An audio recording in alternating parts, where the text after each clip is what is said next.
Caros amigos e amigas, boa noite para todos. Sinceramente, uma alegria enorme retornar ao Paz e Harmonia. Termos a oportunidade de uma vez mais compartilharmos algumas reflexões em torno do Evangelho de Nosso Senhor Jesus Cristo à luz da doutrina espírita.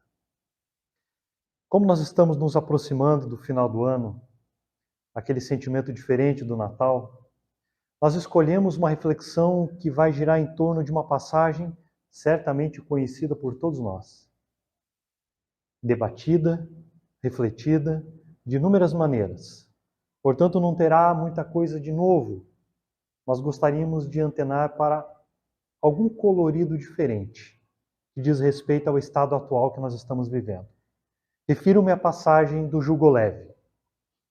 Essa passagem especial, ela é a semelhança de nós cavarmos na areia seca. Quanto mais nós cavamos na areia seca, mais areia entra no buraco. Equivalendo a dizer que essa passagem ela guarda nela própria uma quantidade tão rica de informações de teor moral, que certamente nós só iríamos compreendê-la na sua magnitude o dia que formos espíritos puros. Afinal, quem a contou para nós foi Jesus, um espírito puro. Desta maneira, ela guarda toda a grandeza de um espírito puro. E nós, como aprendizes, estamos tateando, tentando recolher dessa passagem algumas nuances, algo que faça sentido para a nossa vida. Afinal, ou nós deixamos a carga sobre as nossas costas para que o materialismo pueril as preencha, ou deixarmos para que esse veículo chamado espiritualidade, implementado na nossa vida, possa preencher de algum modo. E haverá diferenças. Mas antes de nós iniciarmos qualquer reflexão propriamente, eu convido a todos a nos dirigirmos à passagem. Para aqueles que não relembram, ficaria mais fácil para nós compreendermos. Diz assim a passagem: Vinde a mim, todos vós que estáis aflitos e sobrecarregados, que eu vos aliviarei. Tomai sobre vós o meu jugo e aprendei comigo, que sou brando e humilde de coração, e achareis repouso para as vossas almas, pois é suave o meu jugo e é leve o meu fardo. Essa passagem pode ser encontrada no Evangelho de Mateus, capítulo 11, verso 28 ao verso 30. Também no nosso Evangelho segundo o Espiritismo, capítulo 6. O capítulo 6 de O Evangelho segundo o Espiritismo, ao qual Allan Kardec introduz essa passagem, é um capítulo muito especial. Allan Kardec, ao colocar esse item no capítulo 6, ele está dizendo para nós, entre linhas, de que existe algo nessa passagem que nós precisaremos compreender. Não basta uma reflexão perfunctória, rasa, em cima do texto. Por que dizemos isto? Porque o capítulo 6 de O Evangelho segundo o Espiritismo, que foi intitulado Cristo Consolador, ela guarda na sua composição mensagens de um único Espírito. E um Espírito bastante especial, que ele assinava em francês La Vérité, que significa a verdade. Esse Espírito, quando se comunicava à época na Sociedade Parisiense de Estudos Espíritas, ele possuía uma maneira muito peculiar, diferente de comunicar-se, se comparado com todos os outros espíritos. Não significa que o seu verbo, a maneira de falar era diferente, não significa que a maneira com a qual ele dava pancadas fosse diferente, o fenômeno mediúnico diferente. Não. Mas a estrutura literária da qual vertia os seus ensinos era diferente de todo o resto. A estrutura literária desse espírito guardava uma proximidade muito grande com as estruturas das passagens do Novo Testamento, quando estava na boca de Jesus determinados ensinos, escritos pelos evangelistas, a ponto de muitos espíritas na época terem dito que o espírito de verdade, em verdade, seria uma comunidade de espíritos que, personificado o pensamento, assinariam como espírito de verdade, à semelhança de Hermes Trismegisto, como nós temos na história da filosofia, por exemplo, que não é um homem, não é uma pessoa, mas a personificação de um pensamento. Muitos espíritas na época acreditavam que o espírito de verdade era isso. E até hoje nós ouvimos, de vez em quando, alguém dizer que espírito de verdade é a reunião dos espíritos da codificação espírita. Lê do engano. O próprio Allan Kardec dirá, em uma determinada parte da Revista Espírita, e aí, se não me falha a memória, ano de 1864, de que o espírito de verdade é uma identidade pessoal, um indivíduo. E esse indivíduo seria o seu próprio guia espiritual. Ao que mais tarde ele dirá que será a pessoa do próprio Cristo. Equivalendo a dizer para todos nós que a passagem do jugo leve introduz todas as comunicações dadas pelo Espírito de verdade e que estão compostas no capítulo 6 de Evangelho segundo o Espiritismo. E como nós bem o sabemos, toda introdução deve explicar o todo, deve explicar o porquê do todo, o encaminhamento de tudo.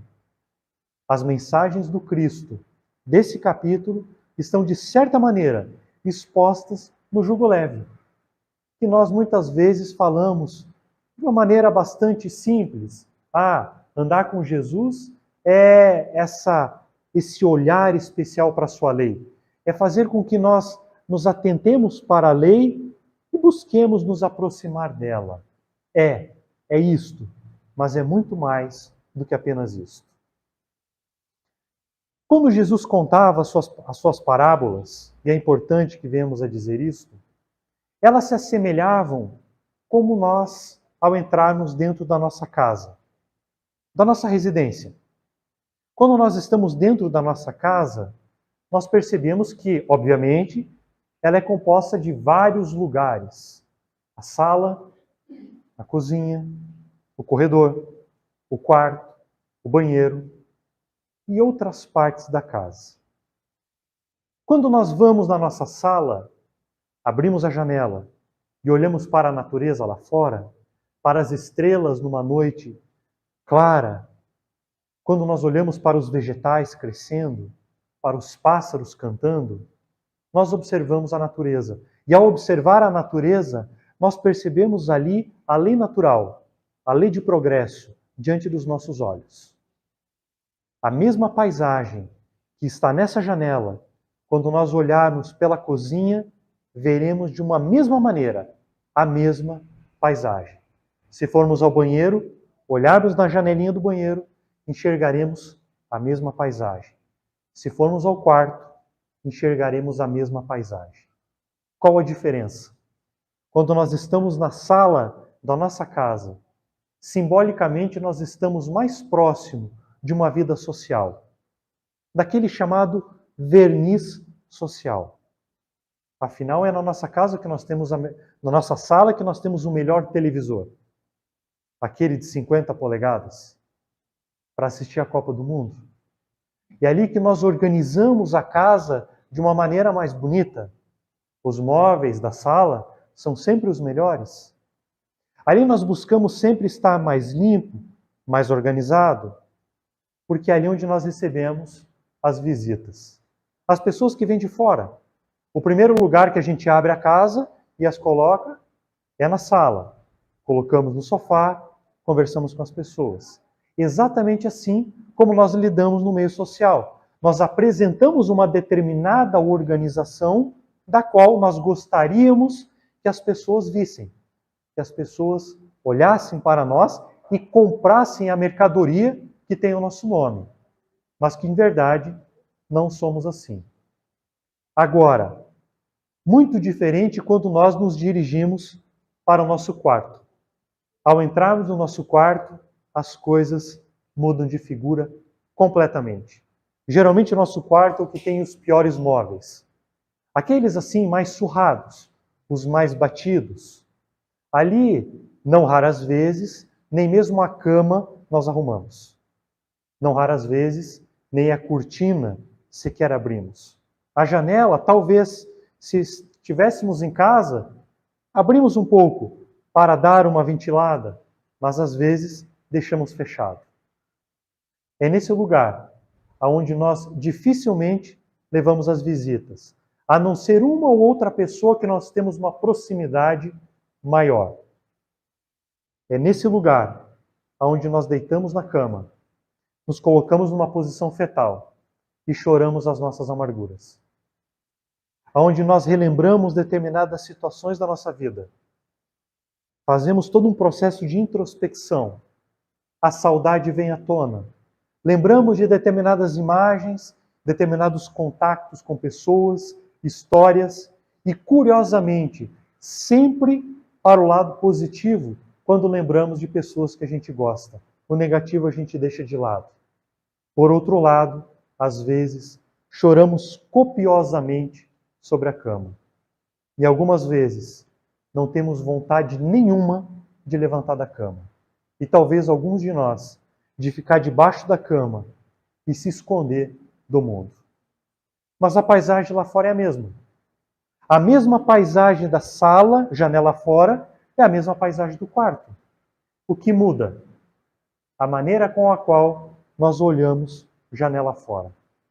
Significa dizer que, em verdade, o cômodo da casa é o estado que nós nos encontramos dentro da nossa alma.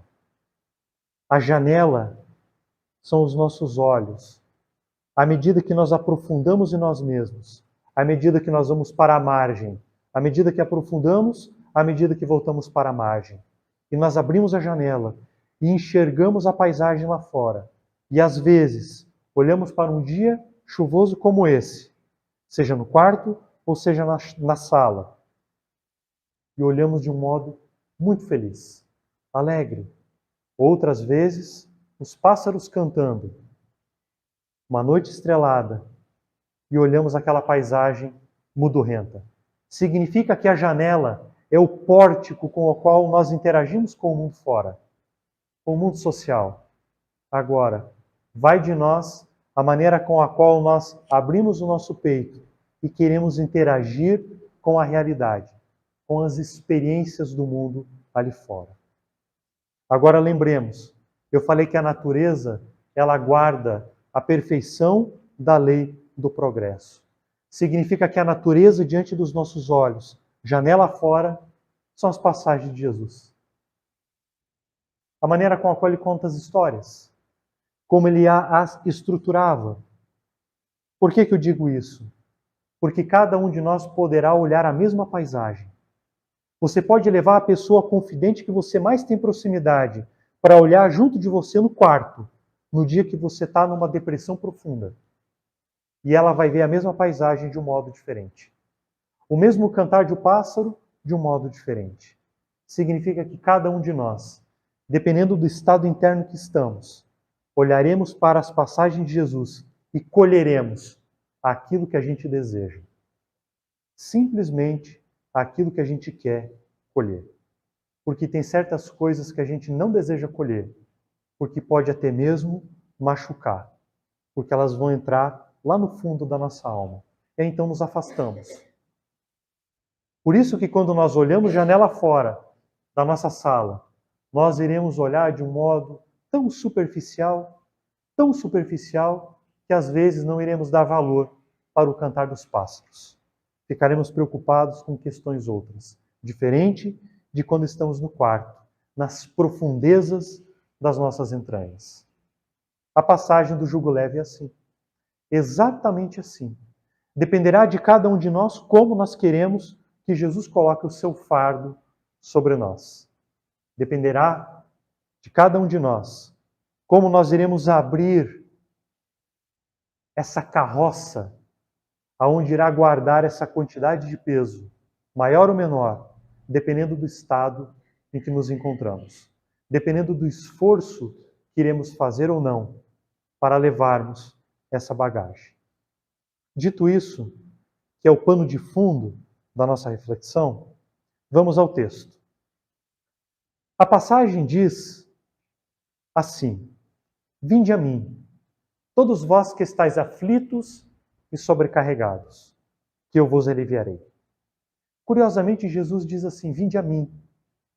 Ele não disse vai para uma pessoa, ou vá para uma determinada perspectiva de visão filosófica do mundo, ou vá para uma religião X ou Y. Não.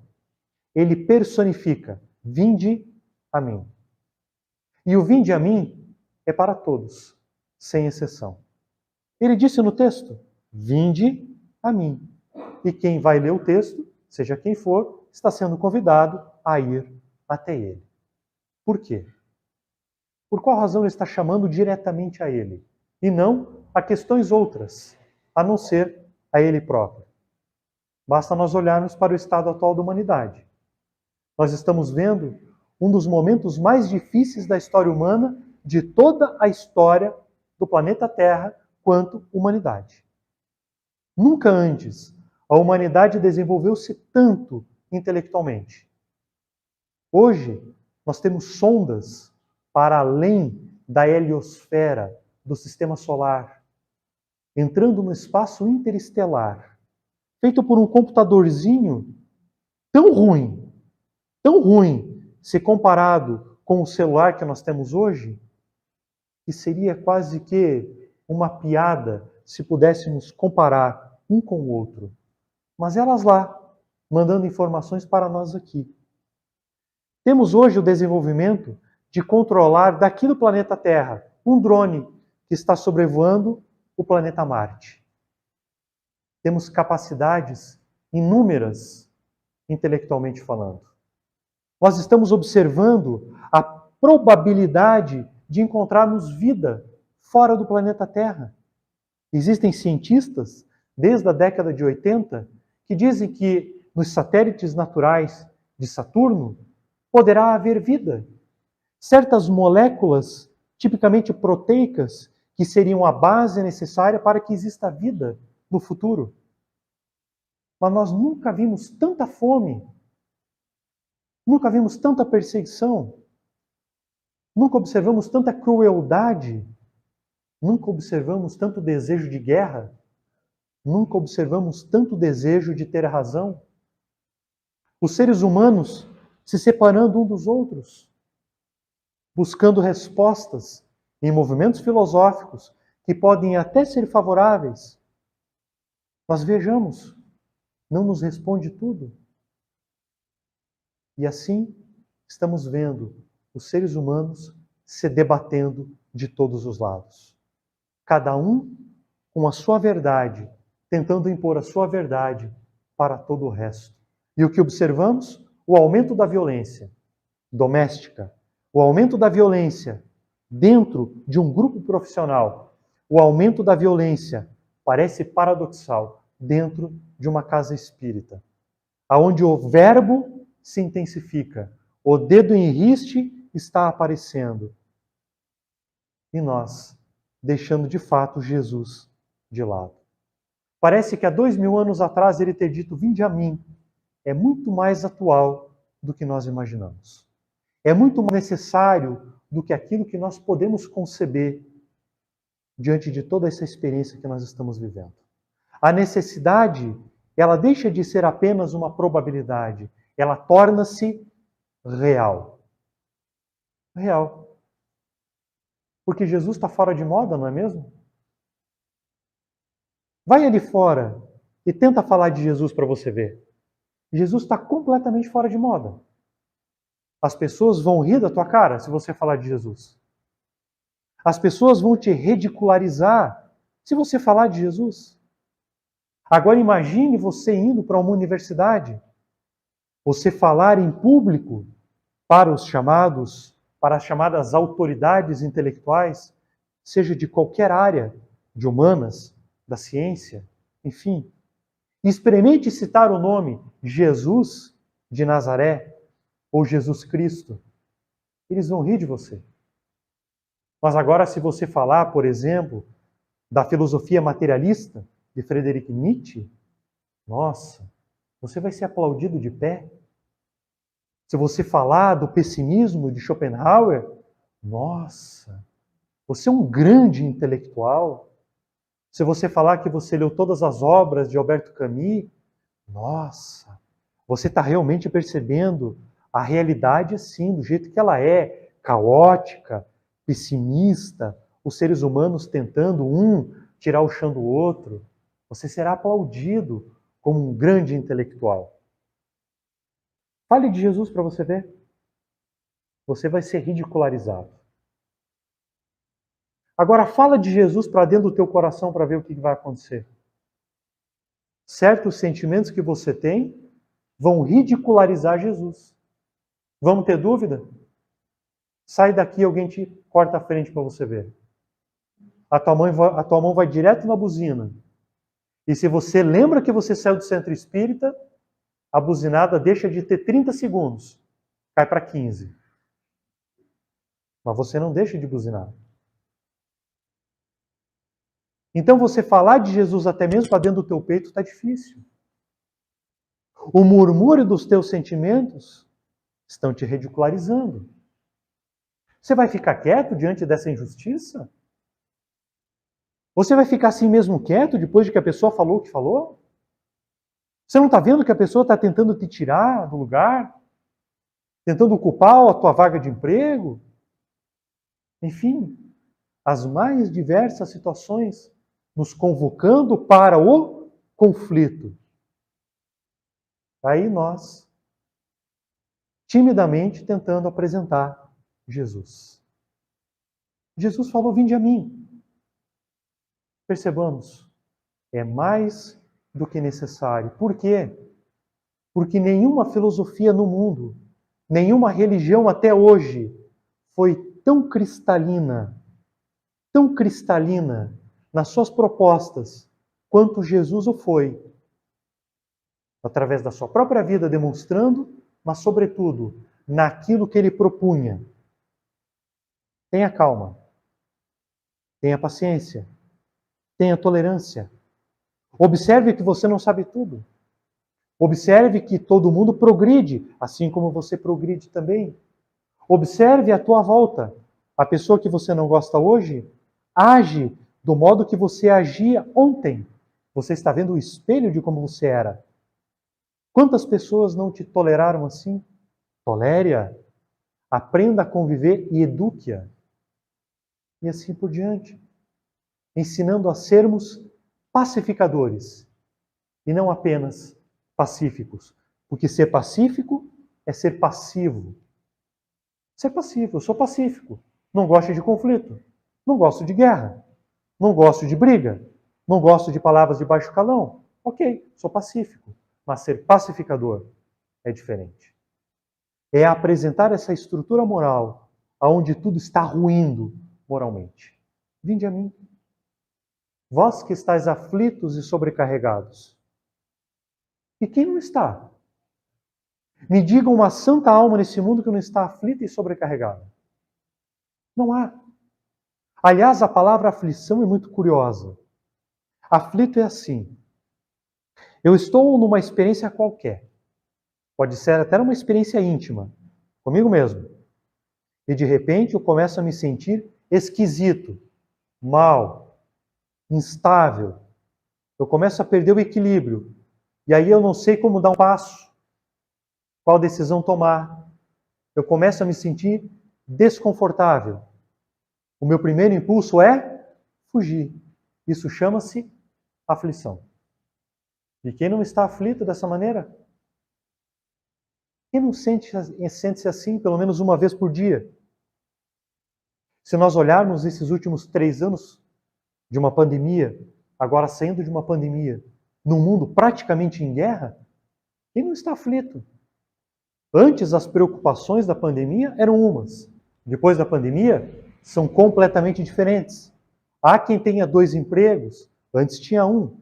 Há quem agora esteja buscando o 3º emprego, está vendo a sua família passando por problemas, por necessidades. Quem não está aflito? Todos nós estamos. Quem não está aflito com a condição atual do nosso país, independente da sua visão político-social?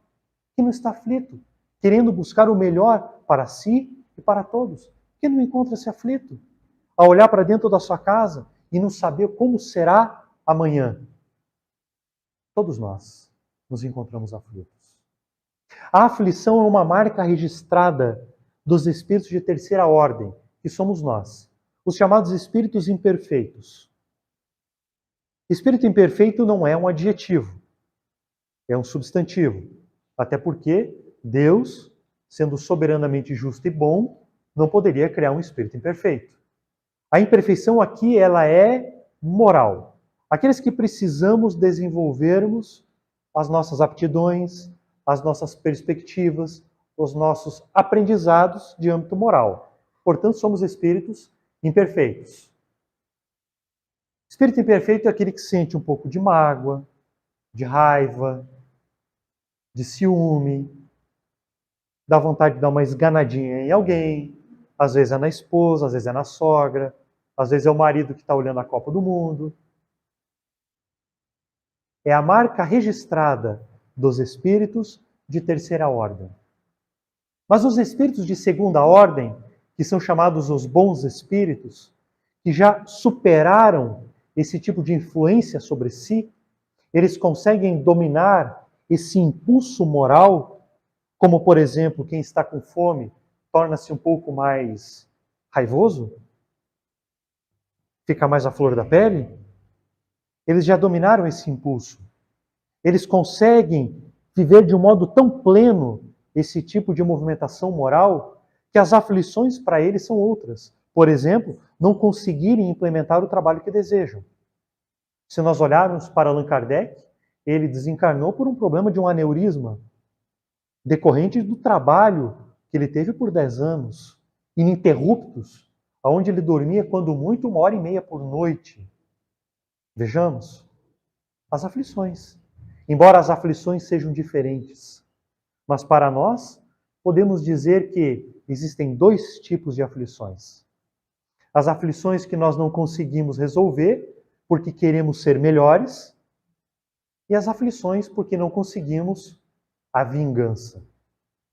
Sim, quando a gente olha para o vizinho que errou, que fez algo para nós, que tentou dar uma puxadinha no nosso tapete, pode ser no trabalho, pode ser no meio familiar, e aí parece que a vida dele sempre prospera, sempre prospera. E a gente diz, meu Deus, ele não vai encontrar um poste na frente?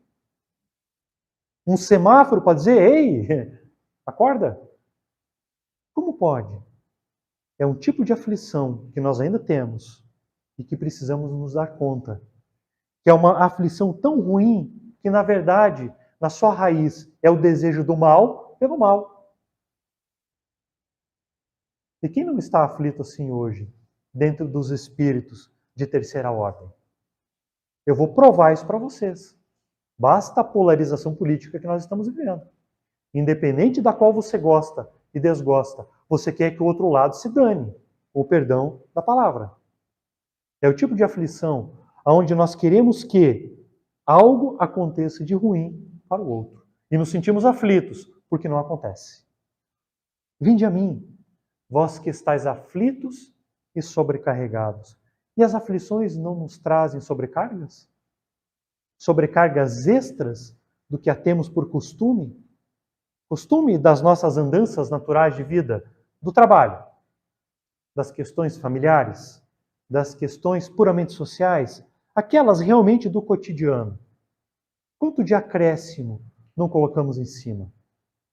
Quantas vezes a gente sai de casa bem, mais ou menos equilibrado, achamos que vamos vencer bem aquele dia, retornamos com uma vontade tremenda de não acordar no outro dia? A sobrecarga. Tanto que Allan Kardec escreve um item de um capítulo em Evangelho segundo o Espiritismo, chamado As Aflições Atuais. As do pretérito e as atuais. As questões atuais que nós estamos vivendo, que nós colocamos por sobrecarga. Enfim, quem não está assim? Todos nós. Então não é um convite, é praticamente uma convocação. Porque durante 2000 anos nós nos vinculamos a todo tipo de perspectiva filosófica e religiosa. Nós construímos quantas ideias filosóficas nesse período reencarnatório? Inúmeras. Talvez muitos de nós estivessem lá na Revolução Científica, junto com os grandes intelectuais, quiçá fomos nós um destes grandes intelectuais. Quantos de nós não esteve na Revolução Francesa, no Iluminismo? Mas estamos aqui hoje, aflitos e sobrecarregados. Significa que toda essa estrada foi útil, de algum modo, mas é insuficiente diante daquilo que nós estamos colhendo. Se estamos assim hoje, é porque algo de errado aconteceu. Vinde a mim, todos vós que estáis aflitos e sobrecarregados. E aí ele vai dizer, eu vos aliviarei. Ele não vai dizer que é a tua esposa. Portanto, não cobre da tua esposa algo que você deve fazer. Nem mesmo do teu esposo, ou dos filhos, ou da sogra. Não cobre. Cobre-se de você mesmo. Porque é de você que deve partir o teu encontro com Jesus. Para esse colóquio, esse relacionamento a dois, para que ele lhe dê diretrizes, para que você as ouça, a compreenda. Porque nesse mesmo capítulo, no item 6, capítulo 6, item 6, o Espírito de verdade diz assim, eu cultivo a vossa alma no silêncio do pensamento. Então é eu vos aliviarei. A proposta parte dele. Precisamos silenciar a alma. Precisamos reduzir esse murmúrio. Esse murmúrio que está fazendo com que Jesus não seja bem visto lá fora, mas sobretudo aqui dentro. Eu vos aliviarei. Ok. O texto disse que ele vai aliviar. Só que aí ele vai propor algo de como se processa o alívio. E aí o evangelista diz que ele colocará para nós, sobre as nossas costas, um jugo. Um jugo. Eu não sei vocês, mas aqui no sul tem outro nome também, canga. É aquela peça de madeira que é colocada sobre o pescoço do animal. O desavisado vai olhar e dizer assim, o quê? Não basta o peso? A sobrecarga? Não basta as aflições? E aí, para você aliviar, você vai propor algo mais pesado ainda. Ou eu não entendi, ou o senhor deve estar ficando louco. Obviamente, nós não entendemos. A palavra jugo é bastante curiosa. Ela vem do latim, conjugatus, que é a raiz da palavra conjugare. Essa palavra conjugare, ela origina a palavra jugo. E ainda, uma outra palavra que nós conhecemos, cônjuge. Tem a mesma raiz do latim. Significa que com e jugum, no latim, conjunto e jugum, o jugo. O jugo juntos. Dois com o mesmo jugo. É por isso que quando um erra, o outro tem que dar uma guinada junto. Dentro de casa. Casal. Por isso que quando um acerta, o outro também se felicita. É por isso que quando um fica bravo com o outro, o conflito é certo. É por isso que um relacionamento a dois deve ser os dois buscando olhar para uma mesma direção, mas cada um com a sua própria experiência. E ambos, ao mesmo tempo, ajudando-se mutuamente, para que ambos aprendam, sem que exista uma sobreposição, porque ninguém tem o comando do jugo. O jugo está sobre ambos. É a mesma palavra. Jesus propõe que vai colocar esse jugo sobre o nosso pescoço. Para aquela época, de 2000 anos atrás, diferente de agora, eles até poderiam imaginar realmente, no primeiro momento, como sendo uma resposta de âmbito moral. Nós já imaginamos realmente uma situação tenebrosa, de Jesus nos colocar à semelhança de um animal, uma peça que vai nos comandar como se nós não tivéssemos livre-arbítrio, decisões, como se nós não tivéssemos capacidade de julgar o real, a realidade que nós estamos vivendo. Mas há 2000 anos atrás, naquela região da terra de Israel, onde a estrutura cultural é completamente diferente da ocidental aqui, era fácil de observar isso. Lá, a linguagem era concreta. Aqui, a linguagem é abstrata. Nós falamos de sentimentos como amor, saudade, e nós compreendemos o que é isso. Agora, alguém já viu ali na esquina a saudade tomando um cafezinho? Qual é a cor que a saudade tem? Não sabemos. Qual é a forma que o amor tem? Não sabemos. A filosofia mesmo apresenta vários conceitos para a palavra amor. Ágape, eros e etc. Para tentar explicar o que é o amor. Mas nenhuma delas, de fato, explica o que é o amor. Porque nem mesmo você consegue colocar em palavras o que é o amor. Uma linguagem abstrata. Uma linguagem concreta, não. É preciso que se olhe para o concreto. E olhando para o concreto, se extraia do concreto algo que, intrínseco àquele objeto, ele verta para nós um ensino. Vou dar um exemplo para nós. Um livro. Um livro é algo concreto, que tem um monte de coisinhas escritas, que para você entender você vai ter que abrir e ler. Então nós sabemos, ao olhar para um livro, seja ele qual for, desde um livro espírita a uma receita de um bolo, tem algo ali que pode nos ensinar alguma coisa. Pode ser uma coisa boa ou uma coisa ruim. Aí são outras questões, mas é algo concreto. Aquele povo, obviamente, naquela época, quando Jesus contava suas parábolas, como a do semeador, por exemplo, a do trigo e do joio, como essa do jugo, obviamente eles se antenavam diretamente à questão da agricultura. Porque a agricultura era muito comum naquela região da Palestina. Palestina hoje, terra de Israel, de nome naquela época. Era muito comum, especialmente na região da Galileia. E nós sempre lembramos como sendo uma região desértica, árida. Mas que no inverno não. Aconteciam as grandes chuvas e o plantio das sementes de modo abundante. Por isso a parábola do semeador. Então, quando Jesus falou do jugo, eles já lembraram dos animais, aonde era colocado aquele jugo. E Jesus está dizendo assim: opa, tem algo ali para vocês, na maneira com a qual aquele animal é conduzido, que tem a ver com o ensino moral.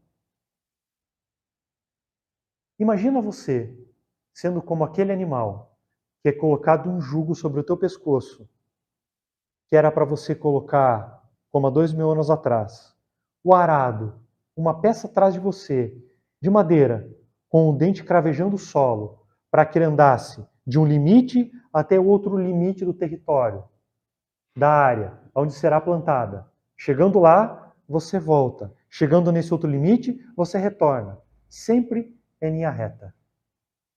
Imagina você, quando permite que a vida te coloque esse tipo de jugo. Como que você lida com a vida? Você olha para o objetivo lá na frente, que é chegar naquele limite, naquele horizonte. Só que você não se dá conta de como você está caminhando. Você só quer atingir o objetivo. Você olha para o objetivo como uma estrela que te atrai. O objetivo pode ser bom, pode ser elevado, mas o problema não é tanto o objetivo, é como você lida com os passos para atingir o objetivo. Nesse tipo de jugo, o animal a carregar o arado, com o dente cravejando sobre o solo, começa a enroscar em pedaços de pau, em calhaus, pedras, e vai enroscando o animal, e o animal segue rumo à frente. É assim que nós nos tornamos impacientes, melindrados, intolerantes diante da experiência. Nós queremos chegar no fim e esquecemos o meio. Esquecemos a maneira com a qual nós estamos lidando com as pessoas à nossa volta, muitas vezes pisando sobre o seu pescoço, subindo nos seus ombros, e não estamos percebendo, magoando, dilacerando corações, provocando sentimentos e regando sementes outras completamente desfavoráveis dos corações alheios, porque nós queremos atingir o objetivo. Para ficar bem ilustrado isto, é só olhar para o período da Idade Média, as perseguições da igreja dominante. Ou você crê, ou você morre. Ou você crê que é assim, ou você vai para o inferno. E como ninguém queria ir para o inferno, o que você fazia? Empalava, matava, fazia tortura. Mas veja bem, você chega em casa e alguém da tua família não é espírita, e você tortura essa pessoa com palavras para mostrar que você sabe mais a respeito da realidade.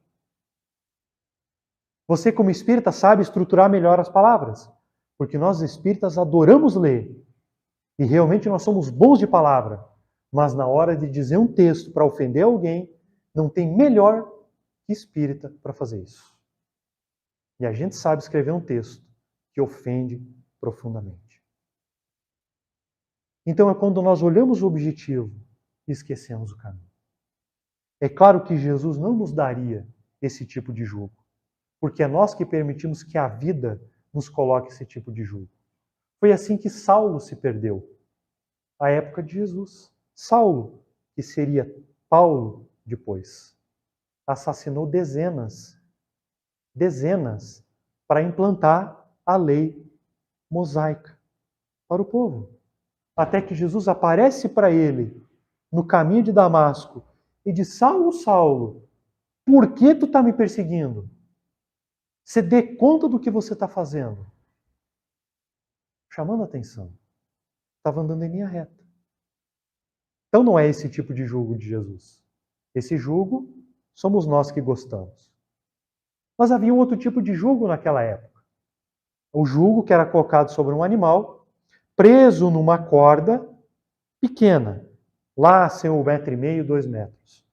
Numa peça central, que era uma pedra bastante pesada, que sobre ela tinha uma outra pedra em forma de disco, onde se colocavam azeitonas, sementes, trigo, para fazer a moagem.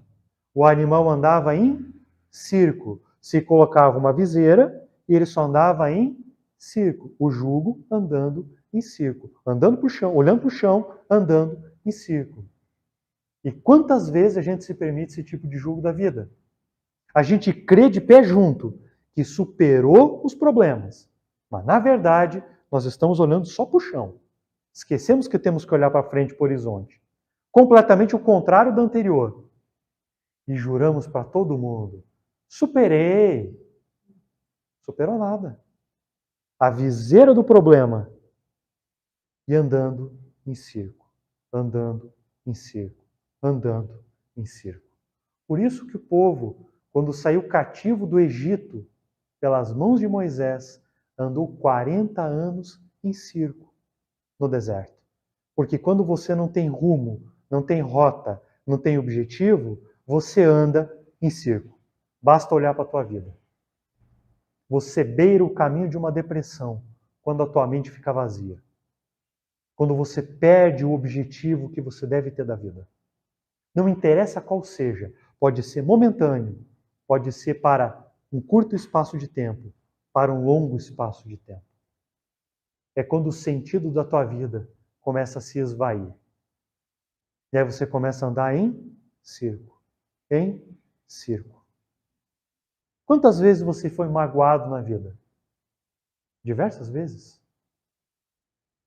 E aí quando acontece da gente lembrar do problema, nós lembramos o quê? Da mágoa ou da pessoa que nos magoou? Da pessoa. É difícil nós lembrarmos do sentimento. Nós lembramos da pessoa para reestruturarmos o castelo na nossa cabeça, para reconstruirmos o sentimento, para que ele atinja o peito de novo. Aí você acorda de madrugada, vai no banheiro, olha para a água do vaso e vê o rosto da pessoa lá. Volta para o quarto, coloca a cabeça na cama de um anjo e começa a remoer, a remoer, a remoer a situação e não descansa mais. Andando em círculo, andando em círculo. Quem não conhece esse tipo de jugo? Do ciúme, da mágoa, do ressentimento. Atualmente, da ansiedade. Uma pessoa completamente ansiosa. não consegue mais lidar com as questões da realidade, da vida. Para qualquer questão ela fica ansiosa. Vai acontecer um problema, se ela já imagina o problema, já está ansiosa. E começa a andar em círculo, não sabe como resolver, para onde olhar, o que fazer. As crises de pânico que aumentaram absurdamente depois da pandemia. Os problemas de fobias outras. As fugas do ego. Como o ser humano tornou-se violento nesses últimos 3 anos. Violento. A violência doméstica aumentou, porque a violência interior exacerbou-se. A tal ponto de não conseguirmos lidar conosco e sermos violentos conosco mesmos. Sermos violentos olhando para o espelho. Afinal, o nível de depressão aumentou. É uma consequência da violência interna. O nível de suicídio aumentou, significa que há uma violência interna.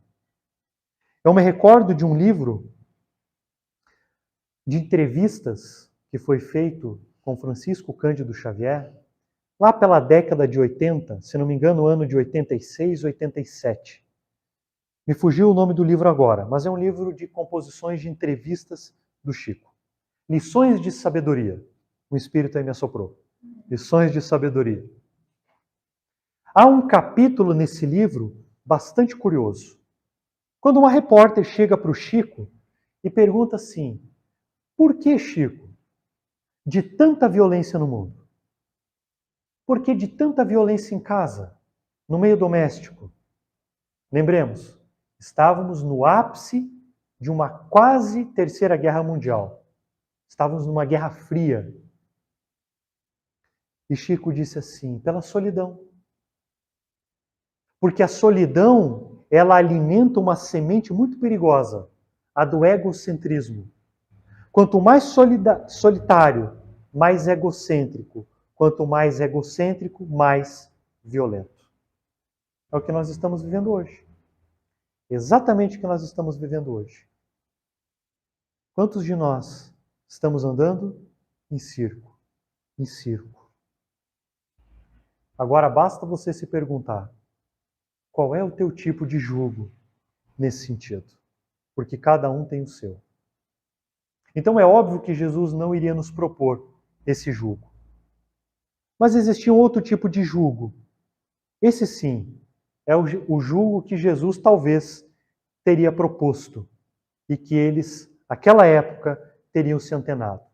O jugo que é colocado sobre um animal, escolhido a dedo pelo seu pastor, pelo dono do rebanho, da propriedade agrícola, para as mais diversas tarefas. O que esse animal fazia? Uma carroça preso sobre ele. Ele levava feno, comida, água, mantimentos, instrumentos quaisquer, para qualquer lado da propriedade. Até mesmo para fazer viagens curtas, carregando pesos maiores, com uma finalidade. Por que esse deve ser o jugo de Jesus? Porque Jesus vem e coloca ele mesmo um determinado tipo de peso. O peso que na realidade foi colocado pelo seu Senhor, que é o alimento e a água, com uma finalidade, para levar para alguém, para outro, para uma determinada tarefa. Mas não paramos por aí. Observemos. Para que o animal faça, ele precisa antes ser bem cuidado e bem tratado. Ele é o primeiro a ser bem cuidado e bem tratado.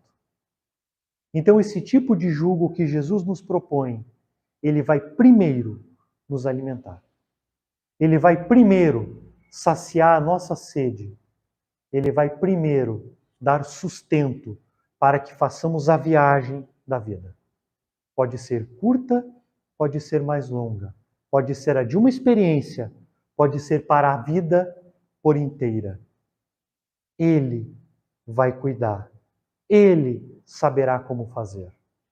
Ele vai guiar.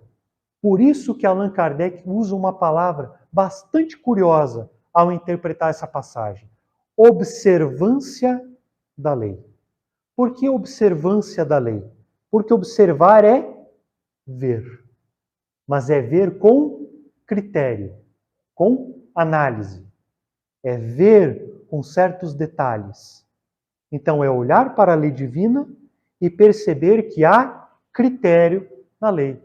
Por exemplo, agora eu sei o porquê que eu estou sofrendo. Agora eu sei porque eu estou passando tal circunstância e situação na minha vida. Agora eu sei que existe um programa espiritual aonde eu, vinculado a esse programa, tenho por finalidade me desenvolver, me aprimorar, buscar o meu melhoramento. Portanto, Deus, sendo soberanamente justo e bom, não iria dar um programa que não fosse útil para mim. Observar. É Jesus cuidando de um modo especial. Só que é Ele que está guiando, coordenando. Agora você vai para a esquerda. Agora você vai para a direita. Agora você para. Agora você segue. Como isso acontece? Para e analisa as preces que você faz. Geralmente nós começamos a prece expondo as nossas angústias. Não é assim? Claro. Mas antes a gente agrada. Pai, muito obrigado pelo dia. Foi difícil, mas eu venci. Aí depois a gente descarrega. Não é? Mas observa bem a prece. Depois que a gente faz todo esse périplo, de repente começa a atravessar determinados pensamentos. Pensamentos sutis, às vezes não verbais, que atingem o nosso sentimento. E nos diz assim: você já olhou para aquele lado que você não tinha observado? Você pensou diferente? Será que não poderia? Talvez. Será que não era melhor você respirar? Está se sentindo melhor? Você não quer isso agora? Então calma. Exatamente a guinada da observância da lei por parte de Jesus. Ele não fará de um modo violento na nossa vida, para que olhemos para o lado, para que olhemos para outro, para que paramos, para que sigamos. Nós aqui esperamos um raio para acabar com a pandemia. Nós aqui esperamos que o mar se divida à semelhança do Mar Vermelho. Nós que esperamos que um meteoro caia na cabeça do político que a gente desgosta. Nós é que esperamos situações visíveis, palpáveis, tangíveis. Mas com Jesus não é assim. Ele olha para a semente, para nutrir a semente.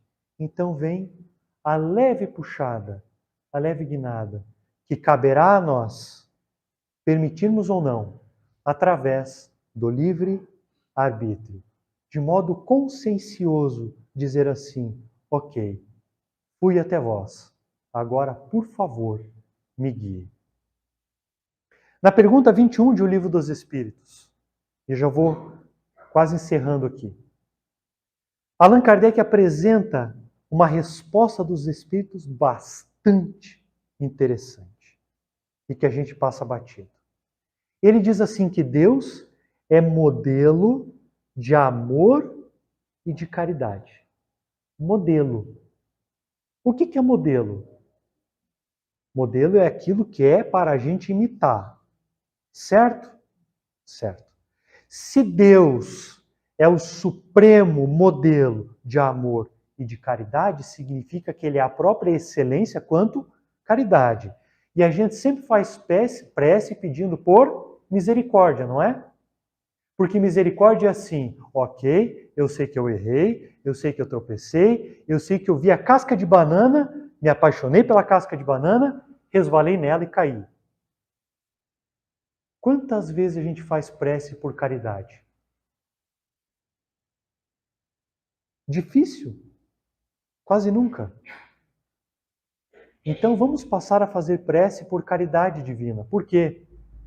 Porque caridade a gente tem que fazer, não é?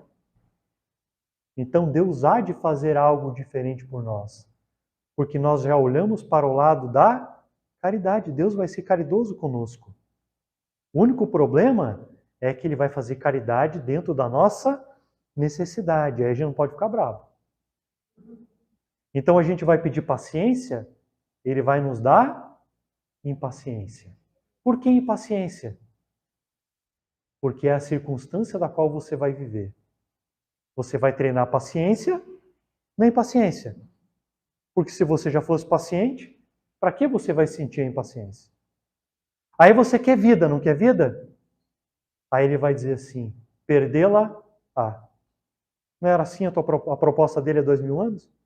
Queres vida? Me dê a tua vida. Aí a gente vai pedir assim, por favor, me dá estabilidade financeira, me guia para o melhor lado. O que ele vai dizer para você? Problema financeiro. Para dar valor ao dinheiro. Para dar valor àquilo que você vai fazer com o dinheiro. E nós espíritas adoramos fazer uma fezinha, não é? Para dizer assim, metade para construir o trabalho e a casa espírita. Na Mega Sena. Quer ver final do ano? Não, eu dou até 30% a mais. Não é? Então ele propõe o contrário, é paradoxal. Ele propõe a falta, que é para aprender a dar valor para aquilo. Porque a gente só constrói na lida, no cotidiano, na experiência. Então, para toda proposta, nos antenemos para o oposto. Porque é nesse oposto, nesse caminho de conexão entre o que a gente deseja e o oposto, é que ele vai trabalhar na guinada. Para um lado e para outro. E eu vou encerrar a nossa reflexão citando Jesus lá na saída do horto, quando ele estava prestes a ser entregue por um dos seus amigos, por Judas. Fizeram uma prece, segundo o texto, Jesus emocionado, ele olha para todos e diz assim, levantemos, partamos daqui. O jugo leve é isso. Levantemos. Aonde você está? Levante. Da experiência que você se encontra. Joelhos desconjuntados e pés sangrentos. Levante. Partamos daqui para diante. É da lei que o resgate do erro virá. Agora partamos daqui, colocando esse jugo para que ele nos guie, para que a gente venha colher coisas melhores no futuro. Feliz Natal para todos. Jesus nos abençoe.